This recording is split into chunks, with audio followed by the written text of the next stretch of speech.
இது ஆலப்பேவோ குமரகமோ ஏன் கேரளாவே இல்லை, இது நம்ம பாண்டிச்சேரி. ரீசெண்டாக யுகனோட பர்த்டேக்கு ரொம்ப லாஸ்ட் மினிட்ல பிளான் பண்ணது தான் பாண்டிச்சேரி.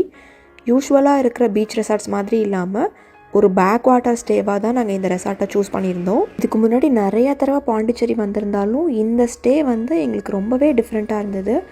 உள்ளே பார்த்தீங்கன்னா நிறைய indoor activities throughout the day நம்ம டைம் ஸ்பெண்ட் பண்ணுறதுக்கு மட்டும் இல்லாமல் வெளியுமே கிட்ஸுக்கான ப்ளே ஏரியா, அது மட்டும் இல்லாமல் ஷட்டலு, மினி ஃபுட்பால், கிரிக்கெட்டு அப்படின்னு ஏகப்பட்ட ஆக்டிவிட்டீஸ், அதோட ஆர்ச்சரி, ட்ராம்பலின் நிறைய ஆக்டிவிட்டீஸ் இருந்தது. பெஸ்ட் பார்ட் என்னன்னா இது எல்லாமே உங்களுக்கு பேக் வாட்டர் கிட்டே இருந்தது. ஐ திங்க் இது மட்டும்தான் பாண்டிச்சேரியோட ஒன்லி பேக் வாட்டர் ரெசார்ட். அது மட்டும் இல்லாமல் சைக்கிள் கூட இருந்தது. ஒரு ஸ்டேகேஷனுக்கு பக்காவான ஸ்டே, என்னோடய பர்சனல் ஃபேவரட் ரீசெண்ட்லி.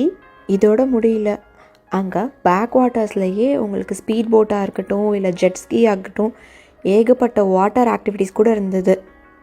அதோடு சேர்த்து அங்கே ஒரு குட்டியான ஃபங்க்ஷனல் ஓப்பன் ஜிம் கூட இருந்தது. சன்செட்டுக்கு அப்புறம் அந்த ஆம்பியன்ஸே அவ்வளோ அழகாக மாறிடுச்சு. ஜென்ரலாக ஸ்விம்மிங் பூல் 7K க்ளோஸ் பண்ணிடுவாங்க, ஆனால் இங்கே 9 வரைக்கும் நம்ம யூஸ் பண்ணிக்கலாம். ஏர்லி மார்னிங் அந்த இடம் அவ்வளோ ஒரு பீஸ்ஃபுல் அண்ட் அழகாக இருந்தது. கேரளாவில் இருக்கமா இல்லை பாண்டிச்சேரியில் தான் இருக்கமான்னு ஒரு டவுட்டே வர அளவுக்கு அப்படி ஒரு பியூட்டிஃபுல்லாக இருந்தது. அங்கே நிறைய குட்டி குட்டி கெஸ்ட்டுமே ரோம் பண்ணிகிட்டு இருந்தாங்க. பார்க்கவே அவ்வளோ அழகாக இருந்தது. கண்டிப்பாக அந்த ஃபுட்டு பற்றி சொல்லியே ஆகணும். அவ்வளோ நிறைய வெரைட்டிஸ் அண்ட் அவ்வளோ டேஸ்ட்டாக இருந்தது. இந்த க்ரைசிஸ் டைம்லேயுமே அவங்க அவ்வளோ நல்லா ஹேண்டில் பண்ணிக்கிறாங்க.